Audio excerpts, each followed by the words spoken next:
Bonjour, je m'appelle Tian Denise et dans cette vidéo, j'aimerais discuter d'un autre sujet assez controversé mais important, à savoir le baptême du Saint-Esprit.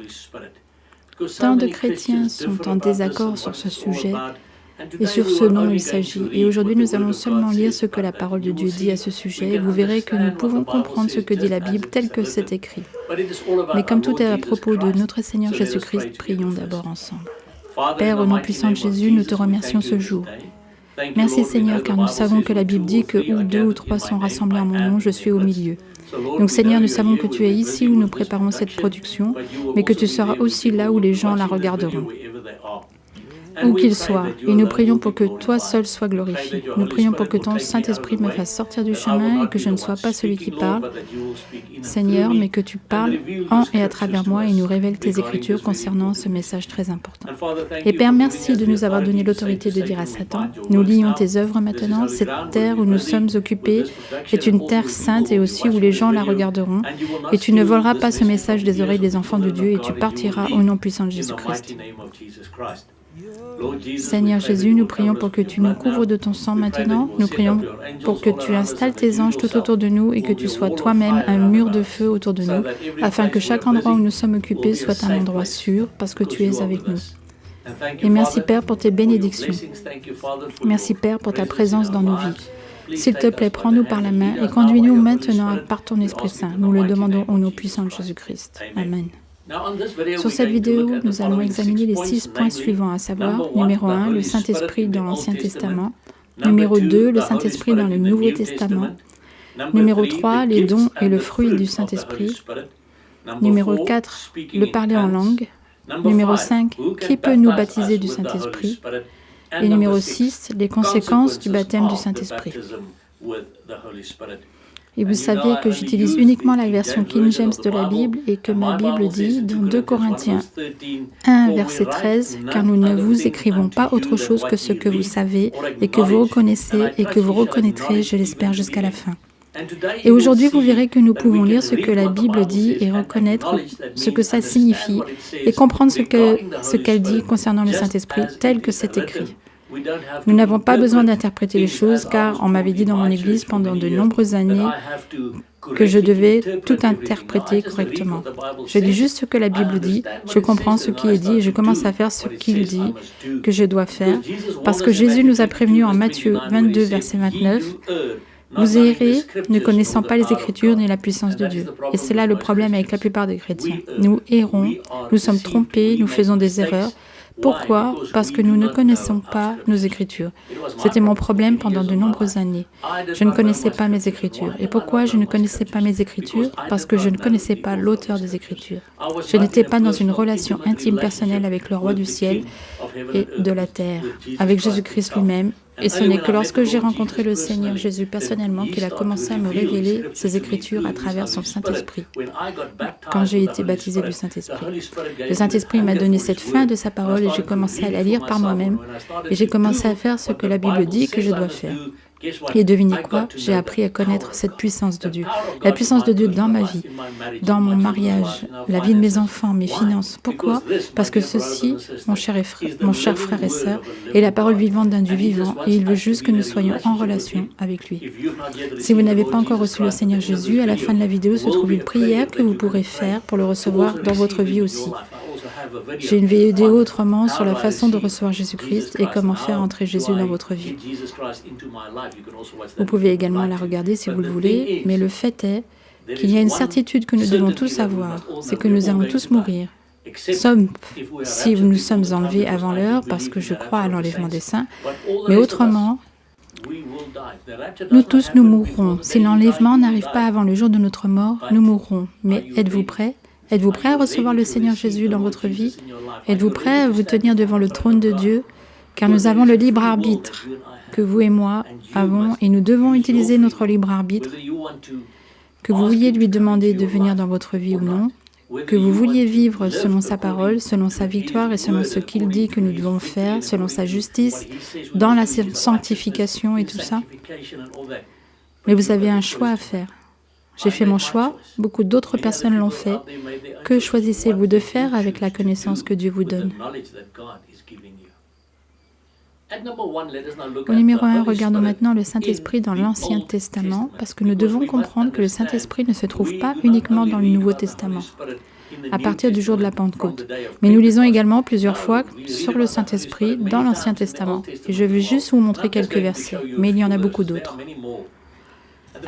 Le premier est en Exode 31 au verset 1 à 3, où le Seigneur parle à Moïse, et je dis toujours, rappelez-vous que quand nous trouvons Lord, l'Éternel, dans la version King James, et que ces mots est écrit en majuscule, en hébreu c'est Yod Ev Vav He, parce que le nom de notre Père en hébreu est Yahweh.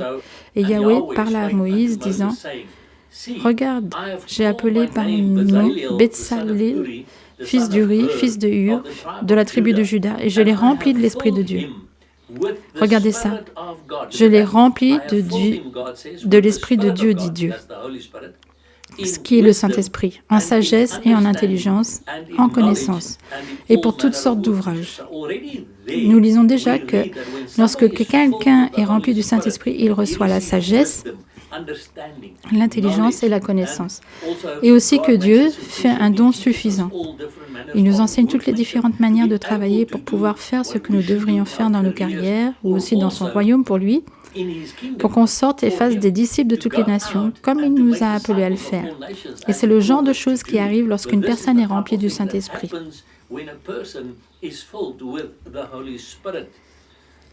Voyons ce qui est arrivé à Balaam. L'histoire bien connue de Balaam et de son âne. Que s'est-il passé quand l'Esprit du Seigneur est venu sur lui en Nombre 24, versets 2 à 9 ? Nous lisons. « Et Balaam leva ses yeux et vit Israël, et l'Esprit de Dieu fut sur lui. Et il proféra son discours sentencieux et dit, Balaam, fils de Béor, dit, et l'homme qui est à l'œil ouvert dit, celui qui entend les paroles de Dieu, qui voit la vision du Tout-Puissant, qui tombe et qui a les yeux ouverts, dit que tes tentes sont belles, ô Jacob, et tes demeures, ô Israël. Il s'est courbé, il s'est couché comme un lion et comme une lionne, qui le fera lever. Bénis sont ceux qui te bénissent et maudits sont ceux qui te maudissent. » Donc, quand l'Esprit du Seigneur, le Saint-Esprit, est venu sur Balaam, qu'a-t-il fait? Il a prophétisé sur Israël et sur l'avenir d'Israël. Et c'est pourquoi, à ce jour, cette parole, « Bienheureux est celui qui bénit Israël et maudit et celui qui maudit Israël » est un fait spécifique. Dans l'histoire d'Israël, si nous regardons les gens et même les pays qui ont béni Israël, ils ont été bénis. Mais les gens et les pays qui ont maudit Israël ont été maudits. La malédiction est tombée sur eux. Pourquoi? Parce que Dieu est infidèle à sa propre parole. Mais le fait est que lorsque l'Esprit du Seigneur est venu sur Balaam, il a prophétisé. Puis en Juge 6, verset 34, nous lisons « Et l'Esprit de l'Éternel, l'Esprit de Yahweh, qui est le Saint-Esprit, revêtit Gédéon, et il sonna de la trompette, et les Abiézérites furent assemblés à sa suite. » Donc ce Gédéon, qui n'était pas un homme très volontaire, il n'était pas un héros, quand l'Esprit du Seigneur est venu sur lui, a acquis une nouvelle autorité et une nouvelle audace. Il s'est alors soudainement levé et a sonné de la trompette et a dit « Allons combattre les Madianites et notre ennemi ». Il ne pouvait pas le faire avant d'être rempli de l'Esprit Saint, avant que l'Esprit de Dieu, l'Esprit de Yahweh, ne soit venu sur Gédéon.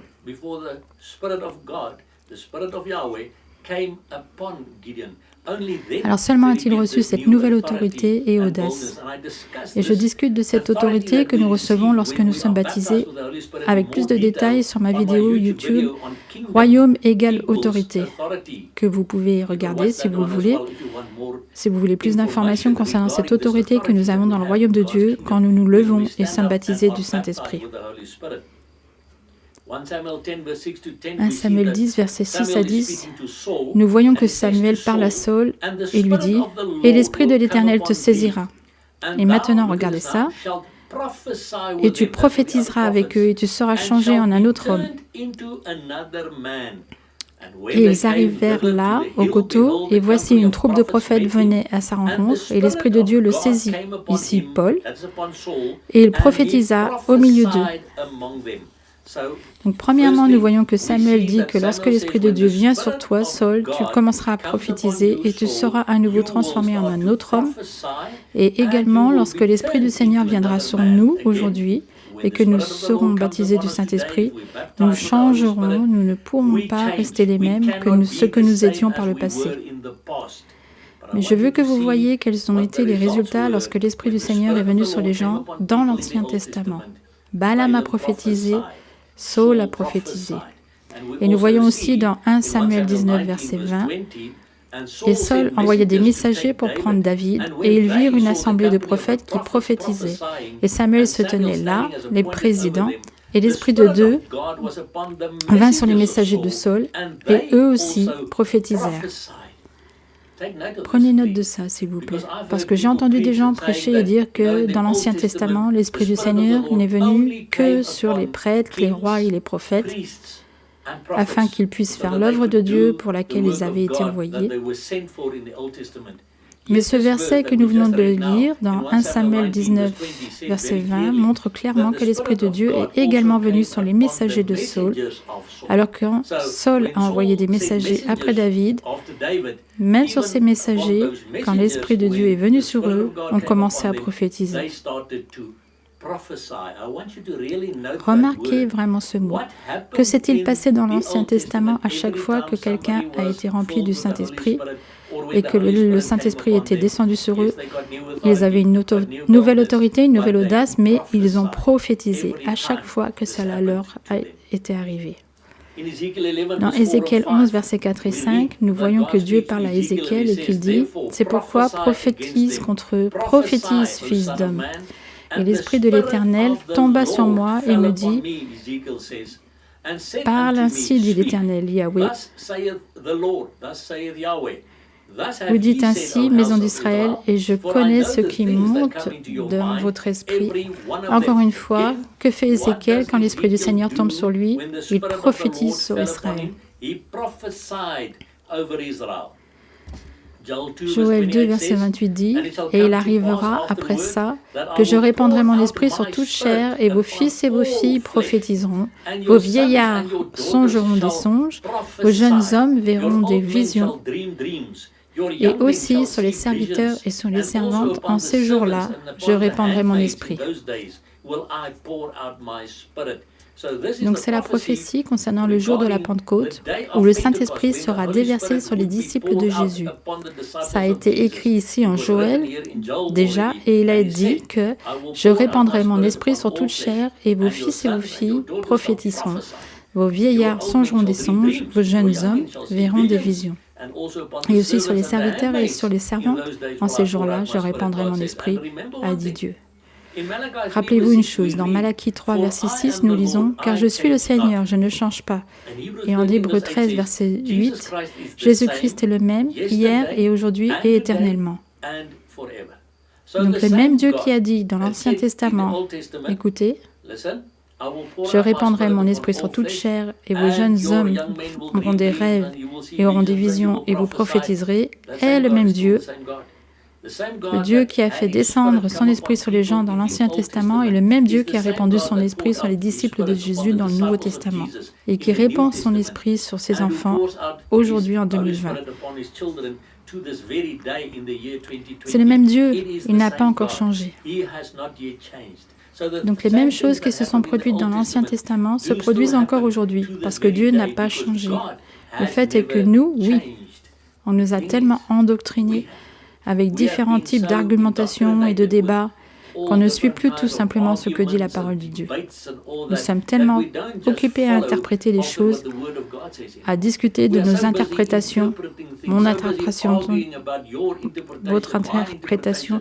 Nous ne faisons tout simplement plus ce que la Bible dit. Et à travers ça, Satan nous maintient liés, comme nous le verrons. Au numéro 2, nous allons maintenant regarder le Saint-Esprit dans le Nouveau Testament. Que se passe-t-il lorsque le Saint-Esprit est déversé sur les disciples de Jésus? Dans Luc 1, versets 13 à 17, nous lisons « À propos de la naissance de Jean, dont il est parlé, et l'ange dit à Zacharie, son père, et tu appelleras son nom Jean. Et il sera pour toi un sujet de joie et d'allégresse, et plusieurs se réjouiront de sa naissance. Il sera rempli de l'Esprit Saint déjà dès le ventre de sa mère. » Regardez ça. Jean-Baptiste est la seule personne dans l'histoire de la Bible qui ait jamais été remplie du Saint-Esprit depuis le ventre de sa mère. Même Jésus n'a pas été baptisé du Saint-Esprit que lorsqu'il a baptisé dans l'eau par Jean-Baptiste, mais Jean-Baptiste a été baptisé du Saint-Esprit, rempli du Saint-Esprit depuis le ventre de sa mère.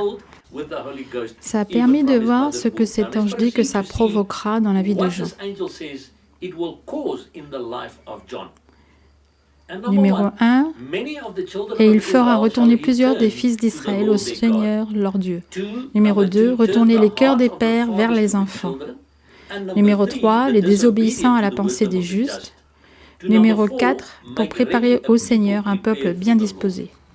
Mon frère et ma sœur, je vous le dis, même à ce jour, quand une personne qui est un disciple de Jésus-Christ donne vraiment sa vie au Seigneur et se fait baptiser du Saint-Esprit, ces 4 choses commencent à se produire dans sa vie.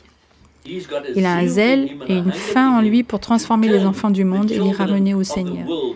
Ils ont le zèle et le désir ardent dans leur cœur de tourner le cœur du Père vers les enfants et de tourner les désobéissants vers la sagesse des justes et de préparer un peuple pour le Seigneur. C'est le genre de choses que le Saint-Esprit provoque dans votre vie et dans la mienne lorsque nous nous faisons baptiser du Saint-Esprit. Sur cette diapositive, je vous montre 2 moments de foi dans nos vies. Numéro 1, recevoir le Saint-Esprit. Numéro 2, être baptisé du Saint-Esprit. J'utilise les mots « moment de foi ». Vous ne les trouverez pas dans la Bible. Ce ne sont que des mots que j'utilise. Premièrement, vous recevez le Saint-Esprit lorsque vous recevez le Seigneur Jésus dans votre vie. Je vais vous le montrer maintenant. Et deuxièmement, il y a un deuxième moment de foi. Donc le premier moment de foi est la réception du Seigneur Jésus dans votre vie et la réception aussi du Saint-Esprit dans votre vie, parce que la Bible dit « Je ne vis plus, c'est Christ qui vit en moi ». Puis il y a un deuxième moment de foi quand nous avons besoin de nous faire baptiser du Saint-Esprit. Chez de nombreuses personnes, ça arrive le même jour. Il donne sa vie au Seigneur Jésus-Christ. Aujourd'hui, il demande le baptême du Saint-Esprit et il se fait baptiser du Saint-Esprit, s'en va et commence à faire ce que la Bible dit qu'il doit faire, comme je vais l'expliquer un peu plus tard sur la vidéo. Mais chez d'autres personnes, ça se produit plusieurs années après. Personnellement, j'ai donné ma vie au Seigneur Jésus-Christ quand j'avais 12 ans, la première fois. Alors, j'ai reçu le Saint-Esprit, mais je me suis perdue pendant 24 ans. Jusqu'à mes 36 ans, il y a 21 ans, et quand j'ai vraiment réitéré mon engagement à Jésus-Christ. Quelqu'un a prié pour moi pour le baptême du Saint-Esprit, et quand j'ai été baptisé du Saint-Esprit, j'ai commencé à faire les choses que la Bible dit que nous devons faire quand nous sommes baptisés du Saint-Esprit. Mais ma vie n'est pas un bon exemple de ces 2 moments de foi. Laissez-moi vous donner un exemple tiré de la parole de Dieu concernant les disciples pour vous montrer que ce sont 2 moments de foi différents que nous devons traverser. Le premier se trouve dans Jean 20, verset 22, où nous lisons « Et Jésus, ayant dit ça, il souffla en eux et leur dit « Recevez l'Esprit Saint. » Et il leur a dit « Recevez le Saint-Esprit. » Et c'est avant qu'ils ne montent au ciel. Ils avaient alors le Saint-Esprit. Sont-ils sortis pour commencer à prier pour les malades, guérir les malades, purifier les lépreux, ressusciter les morts et tout ça? Non. Ils ne l'ont pas fait. Pourquoi? Parce que Jésus a dit, dans Luc 24, verset 49, « Et voici, moi, j'envoie sur vous la promesse de mon Père, mais vous demeurez dans la ville jusqu'à ce que vous soyez revêtus de puissance d'en haut. »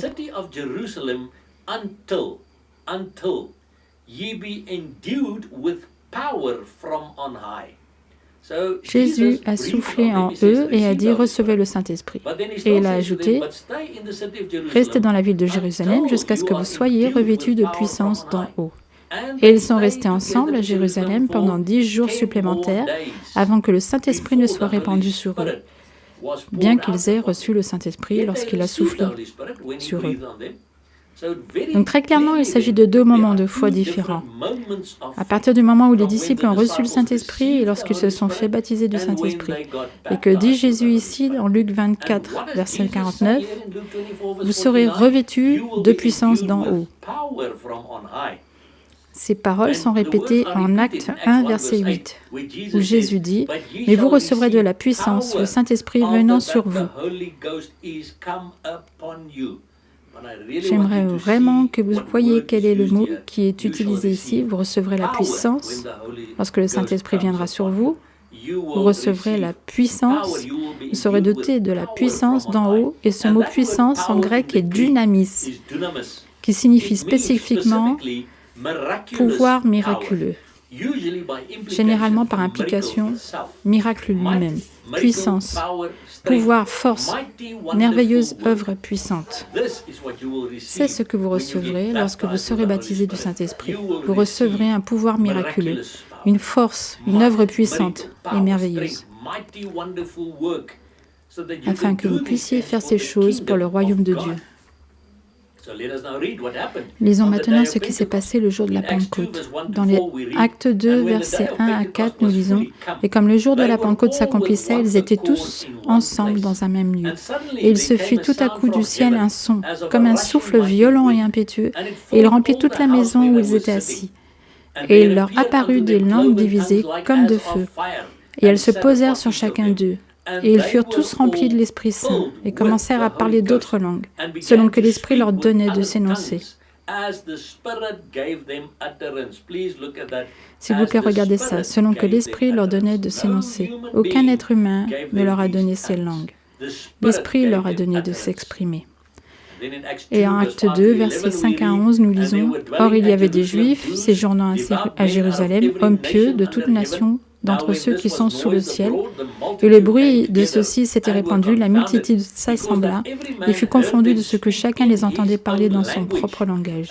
Ils étaient tous hors d'eux-mêmes et s'étonnaient, disant « Voici tous ceux qui parlent, ne sont-ils pas des Galiléens? Et comment les entendons-nous, chacun dans son propre langage, celui du pays dans lequel nous sommes nés?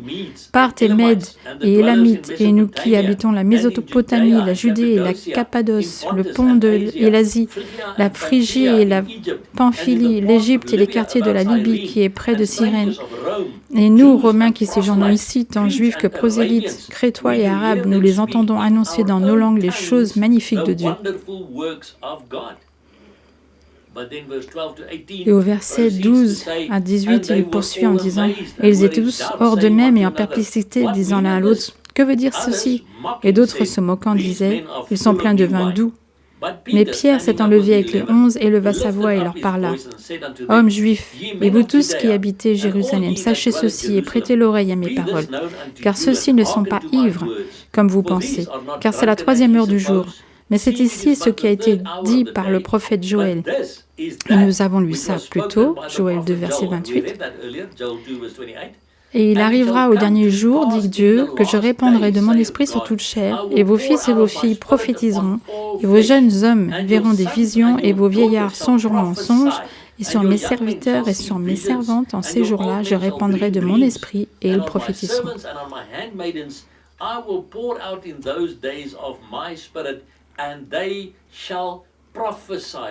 Regardez ça encore, la répétition du mot prophétiser, prophétiser. Donc nous devons prendre clairement note du fait qu'au jour de la Pentecôte, les langues que ses disciples parlaient étaient des langues humaines, d'autres langages de culture spécifique, comme des langues. Pourquoi ? Parce qu'ils avaient besoin de sortir et d'aller répandre l'évangile de Jésus-Christ dans ces autres nations. Ils devaient être capables de parler leur langue. Mais avant de vous arrêter ici, un peu plus tard dans la vidéo, je discuterai également du fait que ce sont aussi des langues célestes dans lesquelles les gens peuvent parler. Sauf qu'ici, souvenez-vous simplement que le jour de la Pentecôte, ils ont commencé à parler en langue.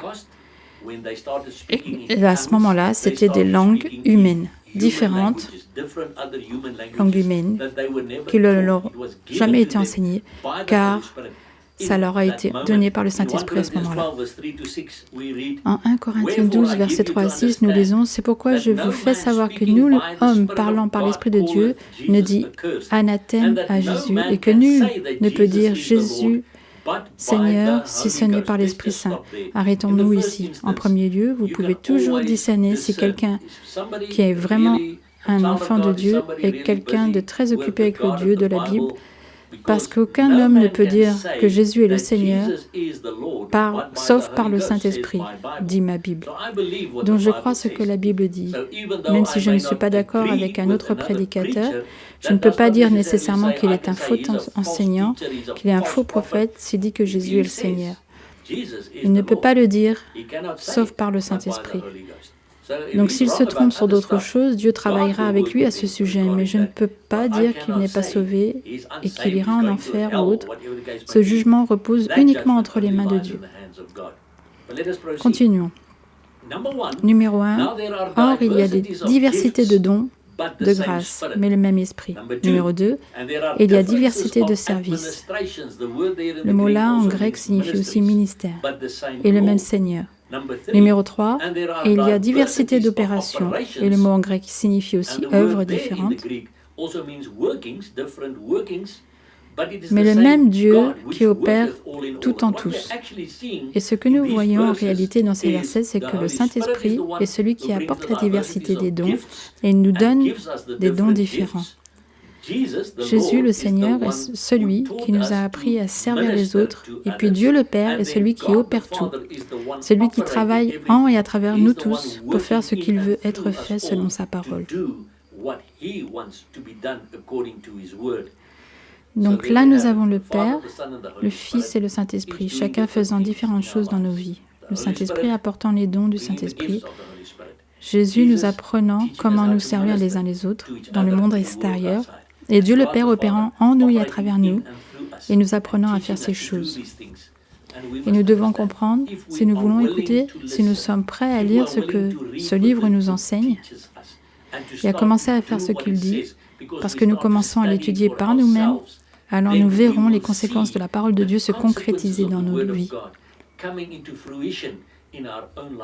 Et je prie vraiment pour que vous soyez également enhardis par ce que je partage avec vous dans cette vidéo et que vous direz, Seigneur, j'ai aussi besoin de ça dans ma vie.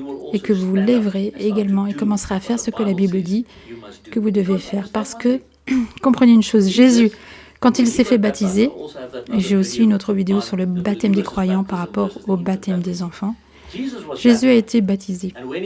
Et quand il s'est fait baptiser dans l'eau par Jean, il a également été baptisé du Saint-Esprit. Et ce n'est qu'après avoir été baptisé du Saint-Esprit et baptisé dans l'eau qu'il a commencé son ministère terrestre. Donc si Jésus lui-même avait besoin d'être baptisé dans l'eau et baptisé du Saint-Esprit avant de pouvoir commencer son ministère terrestre, à combien plus forte raison, vous et moi, en tant que disciples normaux de Jésus, devons-nous également suivre le même exemple d'être baptisés dans l'eau et dans l'Esprit avant de pouvoir commencer à faire ce qu'il veut que nous fassions selon sa parole.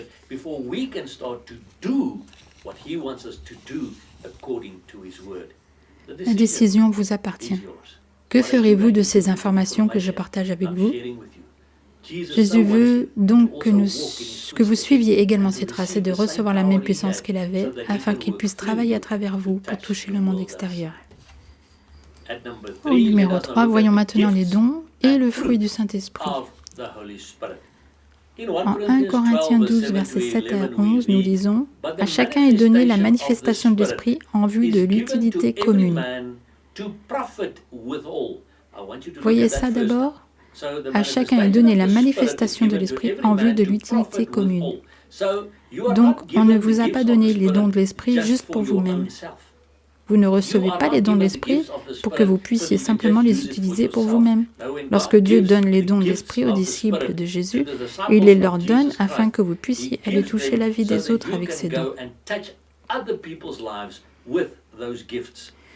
Numéro 1, car à l'un est donné par l'Esprit la parole de sagesse. Numéro 2, et à un autre la parole de connaissance, selon le même Esprit. Numéro 3, et à un autre la foi par le même Esprit. Numéro 4, et à un autre des dons de grâce de guérison par le même Esprit. Numéro 5, et à un autre des opérations de miracles. Numéro 6, et à un autre la prophétie. Numéro 7, et à un autre des discernements d'esprit. Numéro 8, et à un autre diverses sortes de langues. Numéro 9, et à un autre, l'interprétation des langues. Nous avons donc 9 dons différents du Saint-Esprit.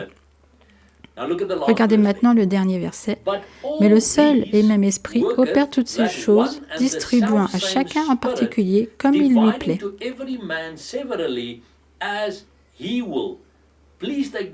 S'il vous plaît, prenez note de ce verset. Le Saint-Esprit décide quels dons agiront à travers quelles personnes, à quel moment dans leur parcours spécifique de foi. Vous et moi ne pouvons pas décider, au nom de quelqu'un d'autre, quels dons doivent agir à travers eux à un moment précis. Le Saint-Esprit les distribue individuellement pour chaque homme comme il le souhaite. Mais nous avons 9 dons différents de l'Esprit et nous y reviendrons. Ensuite, nous lisons en 1 Corinthiens 12, versets 28 à 31. Dieu a placé les uns dans l'assemblée. D'abord des apôtres, en second lieu des prophètes, en troisième lieu des docteurs, ensuite des miracles, puis des dons de grâce, de guérison, des aides, des gouvernements, diverses sortes de langues. Sont-ils tous des apôtres? Sont-ils tous prophètes? Sont-ils tous des enseignants? Sont-ils tous des faiseurs de miracles? Ont-ils tous les dons de guérison? Parlent-ils tous en langue? Tous interprètent-ils? Paul pose en fait quelques questions réciproques ici, parce que nous savons que nous ne sommes pas tous ça. Tous ne sont pas des apôtres, tous ne sont pas des prophètes, tous ne sont pas des enseignants, tous ne sont pas encore des faiseurs de miracles. Nous comprenons alors que lorsque nous sommes baptisés du Saint-Esprit, nous ne sommes pas baptisés de petites portions du Saint-Esprit.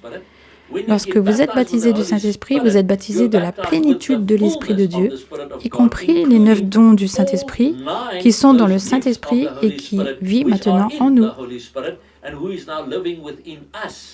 Mais nous ne faisons pas toutes ces choses à un moment très précis à chaque fois. Les 9 choses coulent de nous. Non. Mais ensuite, Paul continue en disant « Or, désirez avec ardeur les dons de grâce plus grands, et je vous montre encore un chemin bien plus excellent. » Donc il dit « Désirez les dons, et je vous montre une voie plus excellente. » Et cette voie plus excellente est le verset suivant, où il commence à expliquer dans 1 Corinthiens 13 à propos de l'importance de l'amour agapé de Dieu dans nos vies, qui est en fait un moyen plus excellent que ces dons.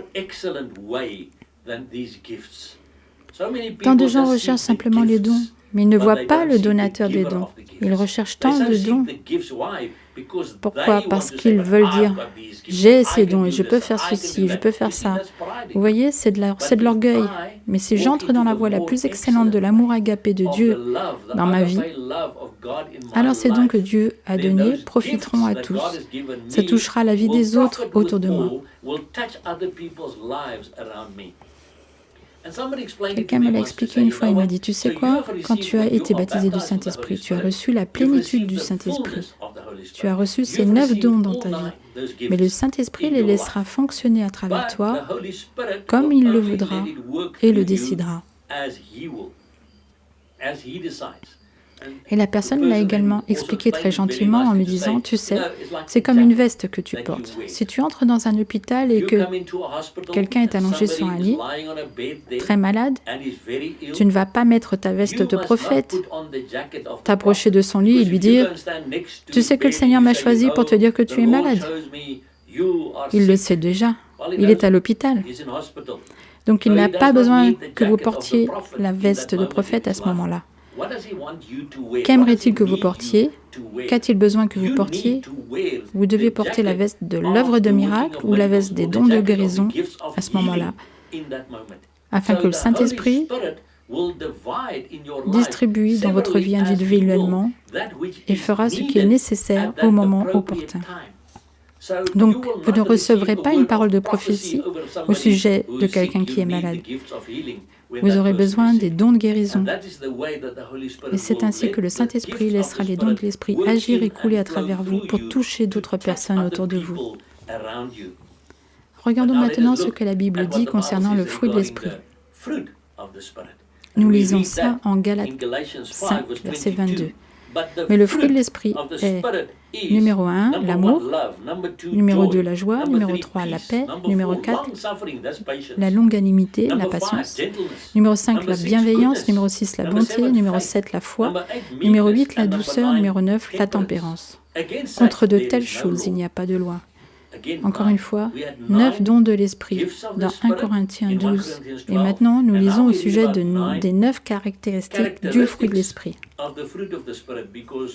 Parce que beaucoup de gens ont raté cette petite partie ici. Le verset dit, mais le fruit de l'Esprit est. C'est un seul fruit avec 9 caractéristiques différentes. Le verset ici ne dit pas, mais les fruits de l'Esprit sont.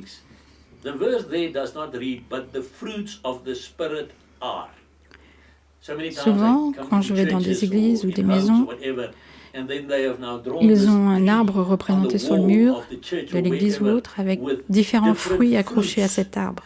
Et c'est annoncé comme étant les fruits de l'esprit. Amour, joie, patience, tempérance, douceur. Non, en fait, il s'agit un seul fruit. Un fruit, le fruit du Saint-Esprit, qui est amour, joie, paix, douceur, tempérance. Vous voyez, nous devons comprendre que la douceur, la bonté et tous les autres que nous venons de voir, c'est un fruit qui a 9 différentes caractéristiques. Ce sont 9 dons différents de l'Esprit. Et le fait est que si je porte le fruit de l'Esprit, parce que je suis baptisé de l'Esprit, alors je commencerai à montrer ces 9 caractéristiques différentes au monde. D'abord à mon propre peuple, chez moi, puis aux gens de ma ville, ou là où je travaille, puis aux gens de mon pays, où je vis. Et alors le Seigneur peut m'envoyer au bout de la terre. Mais le fait est que je ne peux rien faire de tout ça si je ne suis pas rempli du fruit de l'Esprit d'abord. Si je ne suis pas d'abord baptisé du Saint-Esprit. Et c'est un point très important que nous devons comprendre. Numéro 4. Discutons maintenant du sujet très controversé du parler en langue. Et cela fait maintenant référence au parler en langue céleste. Parce que tant de chrétiens débattent de ça et discutent à ce sujet. Il n'y a pas de langue céleste ou si, la seule chose qui prouve que vous êtes baptisé au contraire du Saint-Esprit est le parler en langue céleste. Mais la vérité de la parole de Dieu, où est-elle? Voyons ce que la Bible dit. 1 Corinthiens 13, verset 1 dit, « Si je parle dans les langues des hommes et des anges, nous voyons ici, immédiatement que nous avons des langues d'hommes et que nous avons des langues d'anges. Donc nous avons des langues terrestres et nous avons des langues célestes. Mais que je n'ai pas l'amour, je suis comme un airain qui résonne ou comme une cymbale retentissante. » Tant de gens disent, « Oh, je parle en langue céleste. » Mais il est aussi verbalement abusif envers sa femme, ses enfants et tout. Ce verset dit, même si vous parlez dans cette langue céleste, si vous n'aimez pas d'amour, tous les gens autour de vous, vous êtes devenus un cuivre qui résonne ou une cymbale retentissante. Vous ne faites que du bruit, mais vous ne prouvez pas que vous êtes dans le royaume de Dieu. Et ce mot « langue » qui a été utilisé ici en 1 Corinthiens 13 fait référence aux langues des hommes et des anges, est en grec est glossa, qui est affinité incertaine. Par implication, un langage ou une langue, en particulier une langue non acquise naturellement. Ce qui signifie que ces langues sont donc des langues que je n'ai pas acquises naturellement, car vous pouvez apprendre n'importe quelle langue humaine sur Terre aujourd'hui avec les différents programmes que vous pouvez acheter ou autres, mais ces langues sont des langues qu'on n'acquiert pas naturellement, donc elles doivent venir de quelque part surnaturellement. Puis nous lisons dans 1 Corinthiens 14, versets 1 à 5, « Poursuivez l'amour et désirez avec ardeur les dons spirituels. » Il y a un certain nombre de points que nous aborderons dans les 5 versets suivants. Désirer les dons spirituels, dit Paul, mais surtout de prophétiser. Regardez ça. Paul ne dit pas désirer les dons spirituels, mais surtout de parler en langue. Ce n'est pas ce qu'il dit. Il dit désirer les dons spirituels, mais surtout de prophétiser. Parce que celui qui parle en langue ne parle pas aux hommes, mais à Dieu, car personne ne l'entend. Regardez simplement les mots ici. Souvenez-vous de 2 Corinthiens 1, verset 13, qui dit « Nous ne vous écrivons rien d'autre que ce que vous lisez ou reconnaissez. Nous ne vous écrivons rien d'autre que ce que vous lisez ou comprenez. » Je lis ici que Paul dit Celui qui parle en langue ne parle pas aux hommes, mais à Dieu, car personne ne l'entend. Donc s'il se référait ici à une langue humaine, évidemment quelqu'un, quelque part, la comprendrait.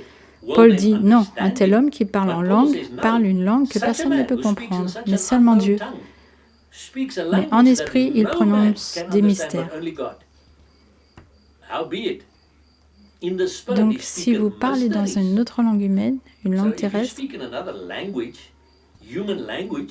vous ne prononcez pas des mystères. Parce que la personne qui parle cette langue dans un autre pays, s'il vous entend parler, comprendra exactement ce que vous dites. Ce ne seront pas des mystères. Vous parlez des mystères à Dieu lorsque vous parlez dans une langue céleste. Et qui vous la donne? Dieu seul le peut. Souvenez-vous des dons de l'Esprit, de la diversité des langues, différentes sortes de langues qui sont distribuées par l'Esprit comme il le veut. Aucun être humain ne peut vous donner une langue céleste. Continuons à lire ici. Mais celui qui prophétise parle aux hommes pour l'édification et l'exhortation et la consolation. Vous voyez, une parole de prophétie édifie les gens, les exhorte et les réconforte, alors que celui qui parle dans une langue inconnue, dans une langue céleste, s'édifie lui-même. Pourquoi? Parce que son esprit, à ce moment-là, communique avec Dieu. Même si lui-même ne comprend pas vraiment ce qui se dit, parce que Paul a dit, mais celui qui prophétise édifie l'assemblée. Celui qui parle dans une langue inconnue s'édifie lui-même. Mais celui qui prophétise édifie l'Église.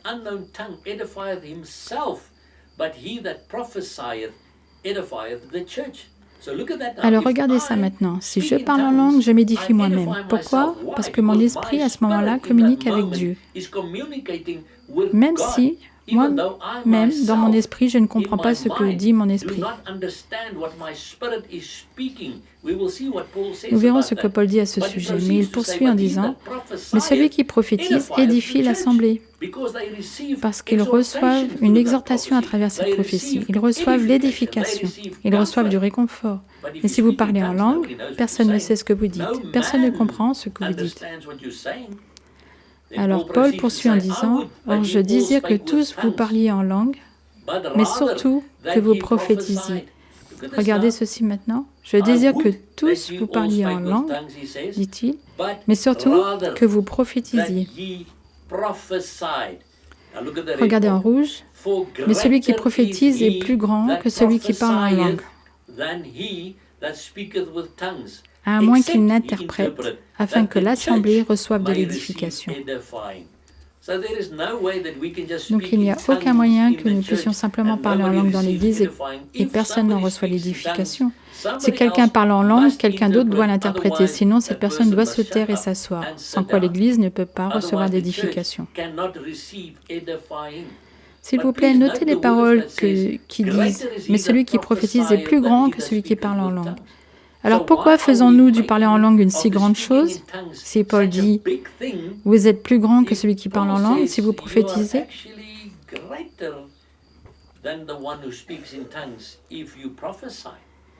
donc nous devons comprendre que le parler en langue n'est pas si important.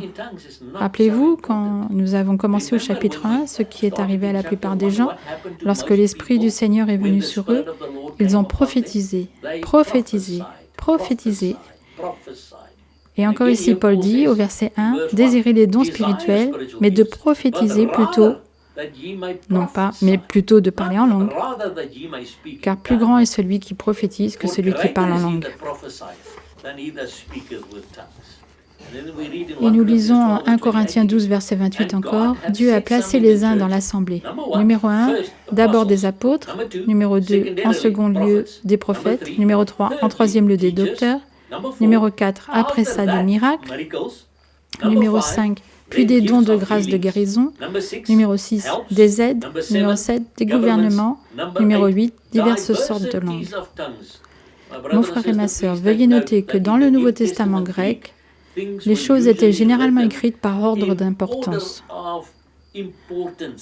Donc si nous regardons ces 8 points ici, établis pour l'Église, il est intéressant de noter que le parler en langue, la diversité des langues, est de la moindre importance de ce que Dieu a établi pour l'Église.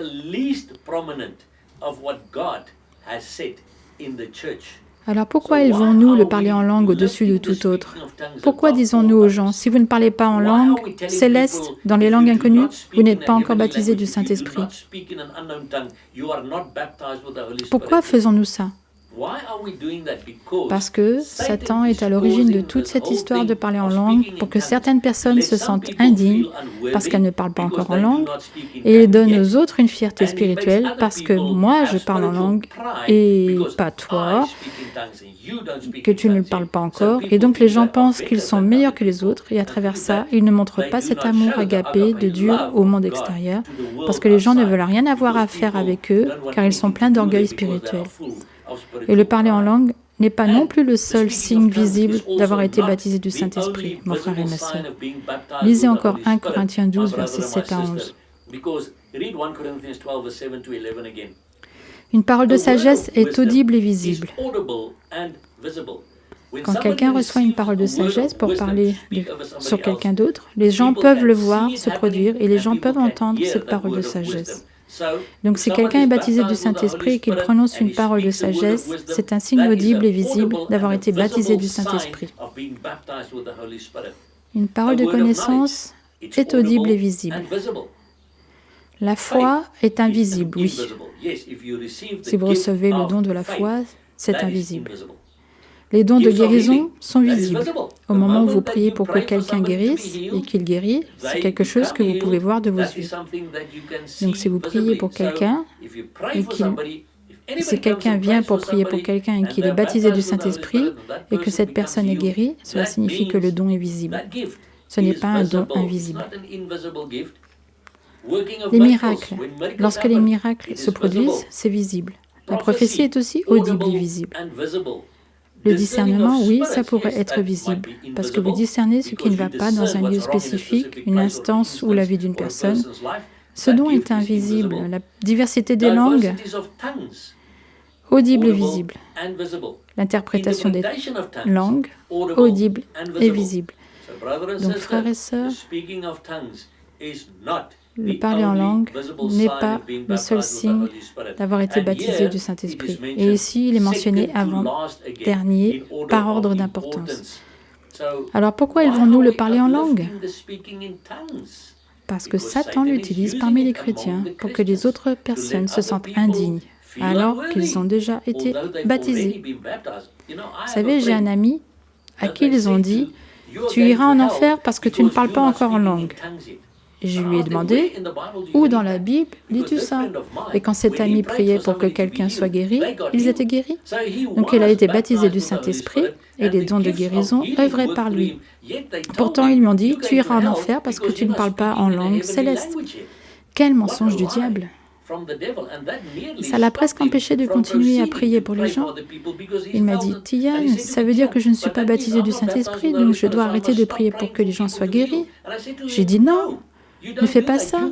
Tu es baptisé du Saint-Esprit à ce moment de ta vie. Dieu travaille simplement à travers son Saint-Esprit, les dons de guérison à travers ta vie. D'autres personnes, oui, ont reçu le parler en langue à ce moment-là de leur vie, ou le don de la parole de sagesse, ou de connaissance, ou autre, mais toi, tu as reçu les dons de guérison. Continue de faire comme ça, continue de prier pour les gens. Ne te laisse pas arrêter parce que tu ne parles pas en langue. Oui, tu la plénitude de l'Esprit en toi et le Saint-Esprit opérera à travers toi quand il le jugera approprié. Certaines personnes veulent utiliser Acte 2, le jour de la Pentecôte, comme preuve que vous devez parler en langue lorsque vous êtes baptisé du Saint-Esprit, alors que les disciples, dans ce cas-ci, parlaient dans des langues humaines.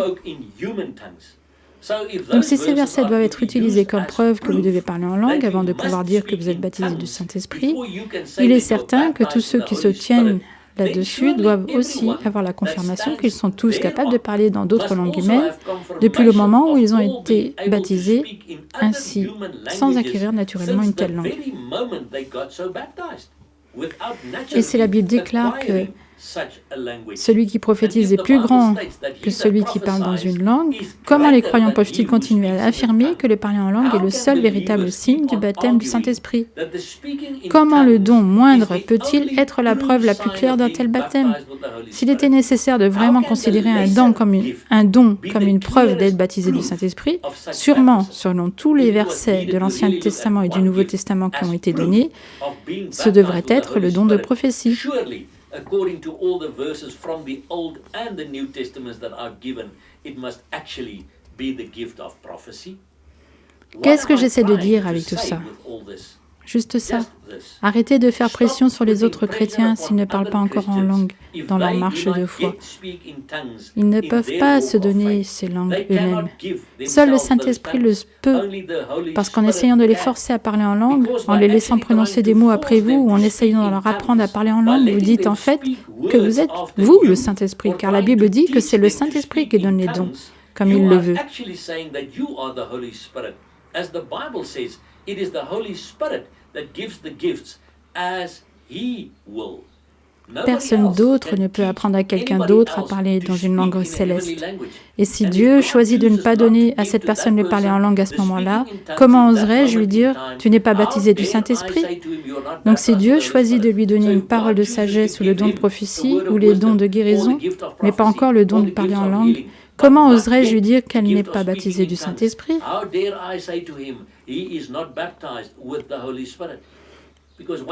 1 Jean 2, verset 27 dit clairement « Et pour vous, l'onction, et ça se réfère au Saint-Esprit, que vous avez reçu de lui, demeure en vous. Et vous n'avez pas besoin que personne vous enseigne. Mais comme la même onction vous enseigne à l'égard de toutes choses, et qu'elle est vraie, et n'est pas un mensonge, et selon qu'elle vous a enseigné, vous demeurerez en lui.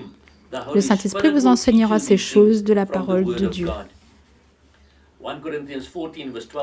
1 Corinthiens 14, versets 12 à 15 dit « Ainsi vous aussi, puisque vous désirez avec ardeur des dons de l'Esprit, cherchez à en être abondamment doués pour l'édification de l'Assemblée.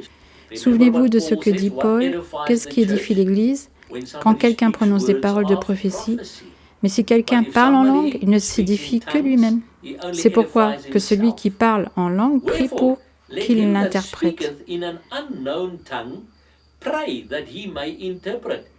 Car si je prie en langue, mon esprit prie, mais mon intelligence, mon esprit est sans fruit.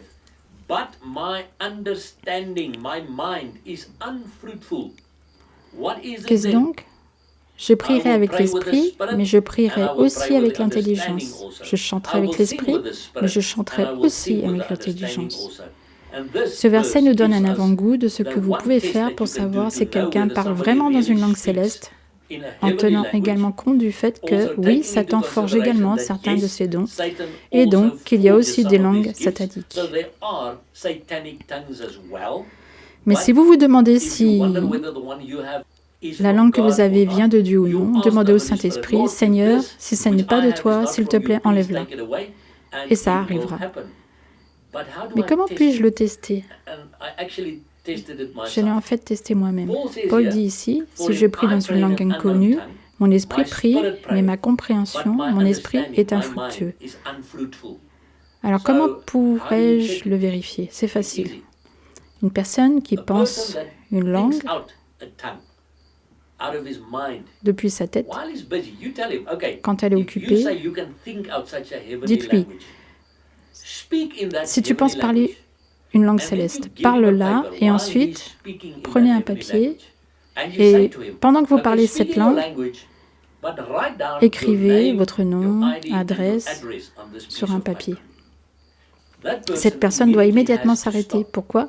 Parce que la psychologie nous le dit aussi, que nous ne pouvons penser qu'une seule chose à la fois. Donc elle doit s'arrêter de penser aux mots qu'elle dit afin de pouvoir penser à son nom et son adresse. Paul dit que si je parle dans une langue inconnue, mon esprit prie, mais mon esprit est infructueux. Donc, une personne qui parle vraiment dans la langue céleste, divine, peut écrire son nom et son adresse pendant qu'elle parle dans cette langue céleste.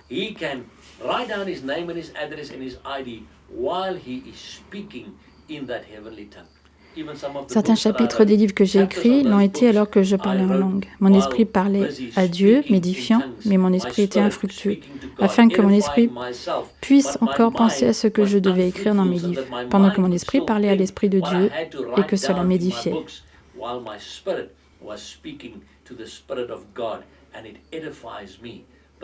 Ceci est votre preuve. Si vous dites aux gens qui pourraient se moquer de vous, parce que vous parlez en langue céleste et qu'ils disent « Moi aussi, je peux le faire », dites-leur « C'est bien, commencez à parler en langue.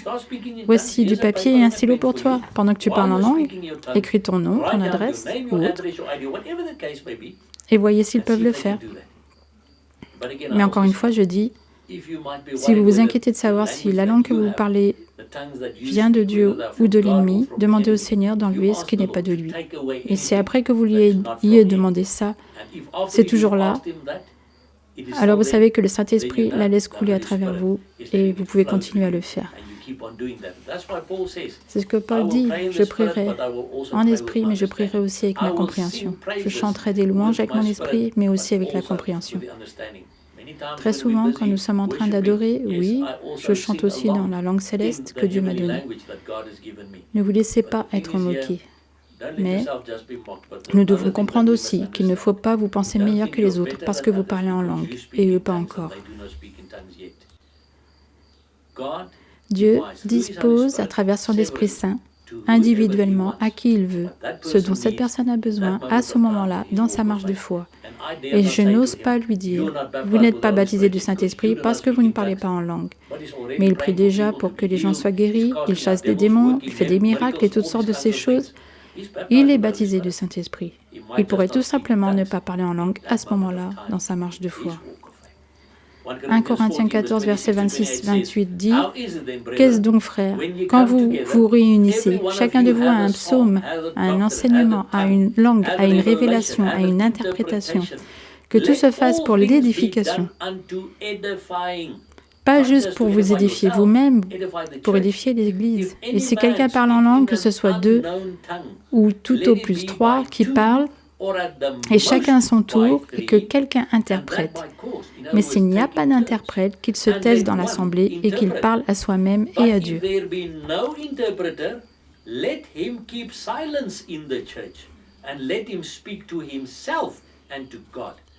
Si personne ne vous interprète, asseyez-vous et taisez-vous, parce que alors vous comprenez que cette parole que vous avez reçue est pour vous et vous édifiez vous-même.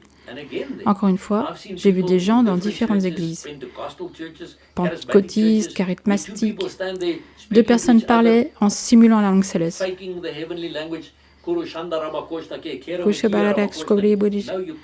ne pouvez pas faire ça. Ce n'est pas une langue avec laquelle 2 personnes peuvent se parler. C'est une langue avec laquelle vous parlez à Dieu. Elle est donnée par l'Esprit de Dieu, dans votre esprit, comme il veut, au moment de votre vie où il le décide. Ce n'est pas une langue avec laquelle nous pouvons nous parler. Votre esprit parle à Dieu des mystères que vous ne comprenez pas avec votre esprit. J'aimerais vous demander aujourd'hui, si vous regardez cette vidéo et que vous vous sentez coupable depuis de nombreuses années, pas assez bien parce que vous ne parlez pas encore en langue, mais que vous avez ce zèle brûlant et ce désir brûlant dans votre cœur de toucher la vie des autres, de prier pour qu'ils soient guéris, de prier pour qu'ils soient délivrés des démons, et tout ça, je vous le dis aujourd'hui, vous êtes baptisés du Saint-Esprit, car c'est le genre de choses que le Saint-Esprit opère dans votre vie. Ne laissez plus les gens vous faire sentir mal parce que vous ne parlez pas encore en langue. Je ne dis pas que vous ne parlerez jamais en langue, parce qu'il pourrait venir un jour où le Saint-Esprit laissera ses paroles s'envoler de votre bouche et vous pourrez simplement en profiter également. Ça vous sera ajouté simplement par le Saint-Esprit. Et je prie vraiment pour que ça vous libère de cet esclavage, de vous sentir coupable durant toutes ces années, parce que vous pensiez que vous n'étiez pas assez bon, que vous n'étiez pas aussi bon que les autres qui parlaient en langue. Et pourtant, bien souvent, ces personnes qui parlent en langue n'ont jamais prophétisé sur quelqu'un. Elles n'ont jamais prié pour que quelqu'un soit guéri. Elles n'ont jamais reçu une parole de connaissance ou une parole de sagesse, mais elles sont promptes à condamner ceux qui ne parlent pas encore en langue. Ça, c'est de l'orgueil spirituel. Et nous devons vraiment être délivrés de ce genre de choses dans la puissance de Jésus. Numéro 5, discutons de la question de savoir qui peut nous baptiser du Saint-Esprit. Il n'y en a qu'un, de ce que nous lisons dans Matthieu 3, verset 11. Jean dit, « Moi, je vous baptise d'eau pour la repentance, mais celui qui vient après moi, et qui est Jésus, est plus puissant que moi, et je ne suis pas digne de porter ses sandales. Lui vous baptisera de l'Esprit Saint et de feu. »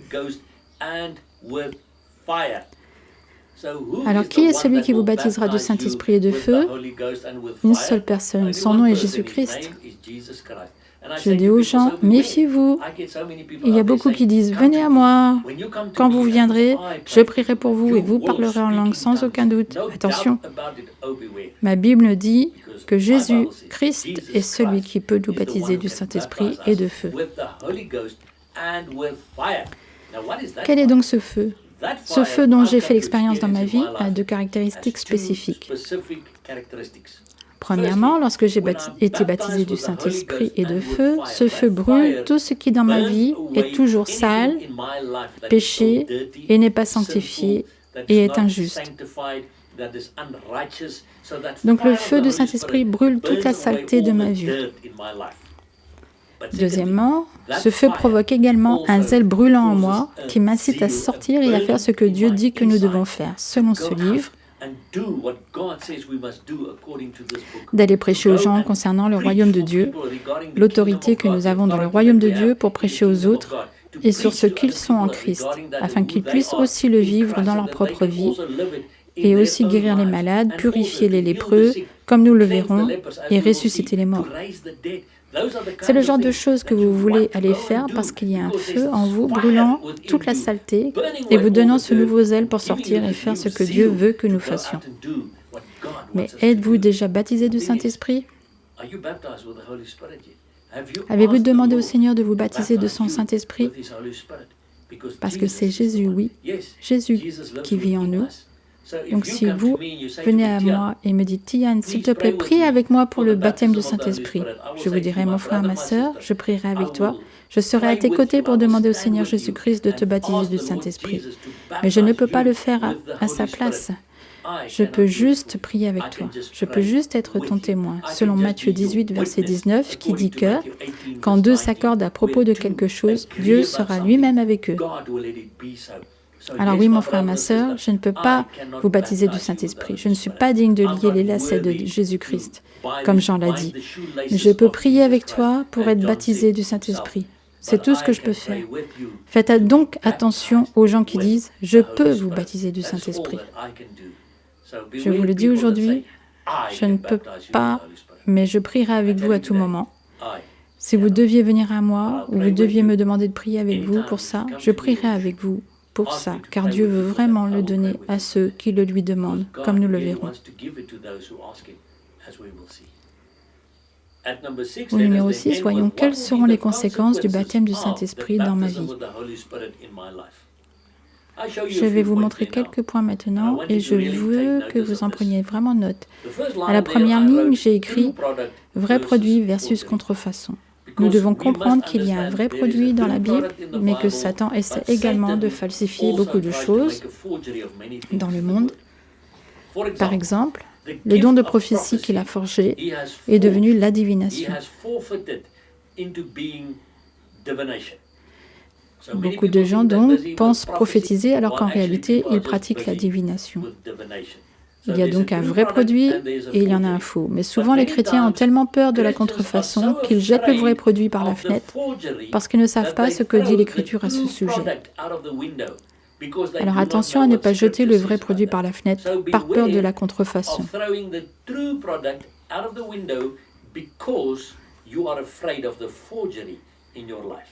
Le deuxième, j'ai écrit « Attention aux sensations ». Sensation de froid, sensation de chaud ou ne rien ressentir.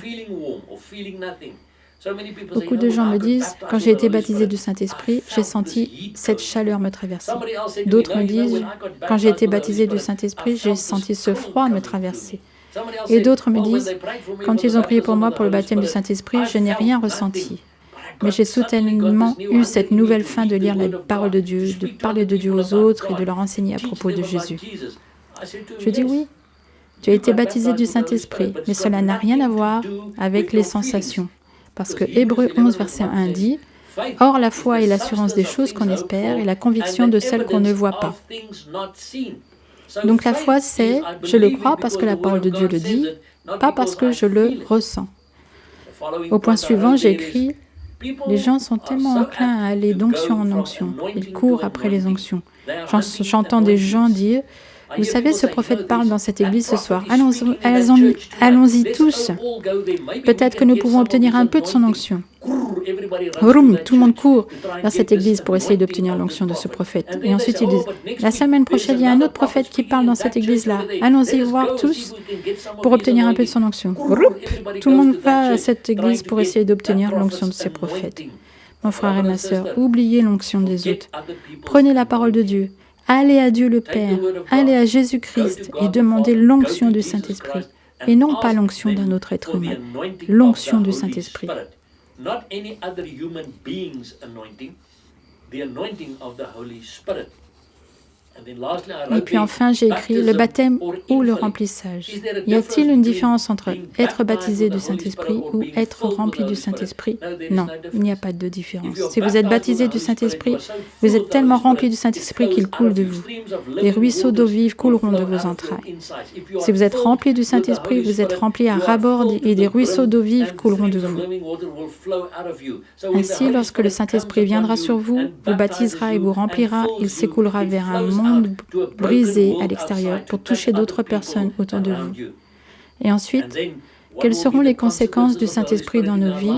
En Jean 16, versets 7 à 14, « Toutefois, je vous dis la vérité, il vous est avantageux que moi je m'en aille, car si je ne m'en vais, le Consolateur ne viendra pas à vous.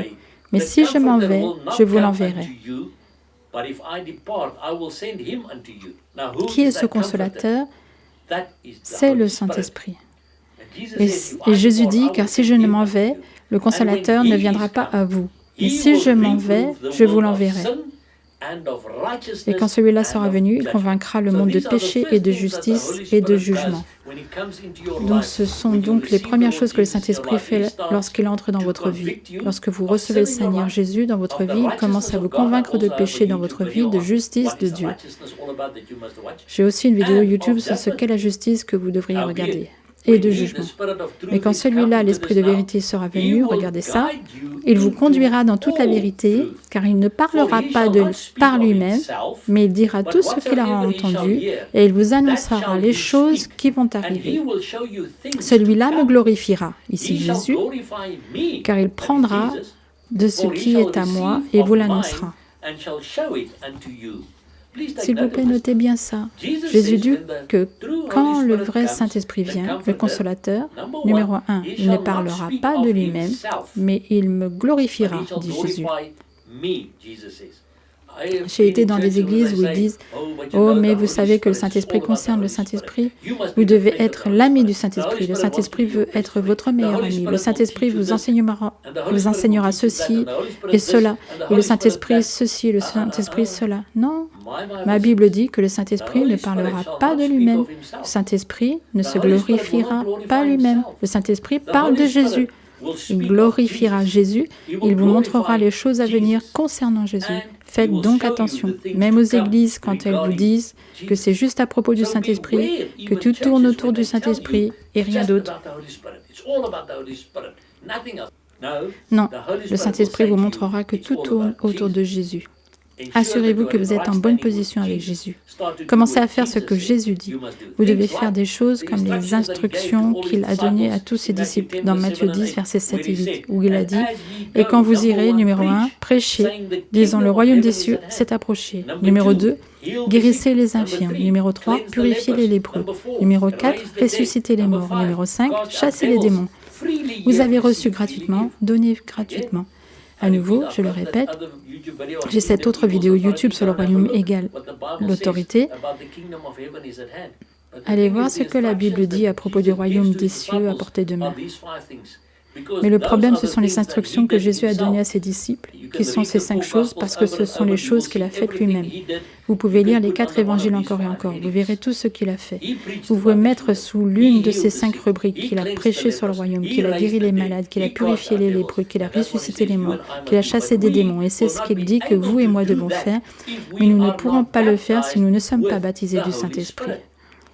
Seulement lorsque nous sommes baptisés du Saint-Esprit, recevons-nous l'audace et l'autorité de prêcher aux autres sur le royaume des cieux pour guérir les malades, pour purifier les lépreux, pour relever les morts et pour chasser les démons. Dans Matthieu 12, verset 28, nous lisons que Jésus dit « Mais si moi je chasse les démons par l'Esprit de Dieu, alors le royaume de Dieu est parvenu jusqu'à vous. » Et le mot royaume en grec est basilia, qui signifie régner, avoir domination sur les choses qui viennent contre vous dans votre vie personnelle. Mais c'est inévitable. Si je chasse les démons par l'Esprit de Dieu, vous ne pouvez pas chasser les démons si vous n'êtes pas baptisé du Saint-Esprit. Et comment puis-je me faire baptiser du Saint-Esprit? Luc 11, verset 13 dit « Si donc vous, qui êtes si méchants, vous savez donner à vos enfants des choses bonnes, combien plus le Père qui est du ciel donnera-t-il l'Esprit Saint à ceux qui le lui demandent ?» C'est ainsi que vous vous faites baptiser du Saint-Esprit. Vous demandez à Dieu le Père de vous donner le Saint-Esprit, et puis Jésus vient et il vous baptise de son Saint-Esprit. Et Jésus dit en Jean 10, verset 30, « Moi et le Père, nous sommes un. » Donc il nous baptise du Saint-Esprit quand nous demandons à Dieu le Père, et vous pouvez lui demander, où que vous soyez, « Père, s'il te plaît, baptise-moi de ton Esprit Saint. Je te demande de me remplir de ton Esprit Saint. » C'est une prière à Dieu, et alors Jésus vous baptisera du Saint-Esprit et de feu. Et alors les conséquences en seront, comme nous le lisons dans Actes 4, versets 29 à 31, où les disciples ont prié et dit, « Et maintenant, Seigneur, regarde à leurs menaces et donne à tes esclaves d'annoncer ta parole avec toute hardiesse, en étendant ta main pour guérir et pour qu'il se fasse des miracles et des prodiges par le nom de ton saint serviteur Jésus. » Et comme ils faisaient leur supplication, le lieu où ils étaient assemblés fut ébranlé, et ils furent tous remplis du Saint-Esprit et annonçaient la parole de Dieu avec hardiesse.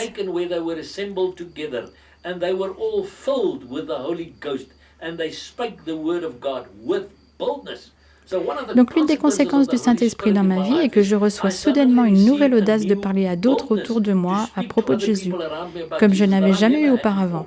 L'audace d'en parler à ma famille, d'en parler à mes amis, à des collègues, que je n'avais jamais eu auparavant. C'est une des conséquences d'être baptisé du Saint-Esprit. Cher enfant de Dieu, avez-vous déjà demandé au Seigneur Jésus-Christ de vous baptiser du Saint-Esprit?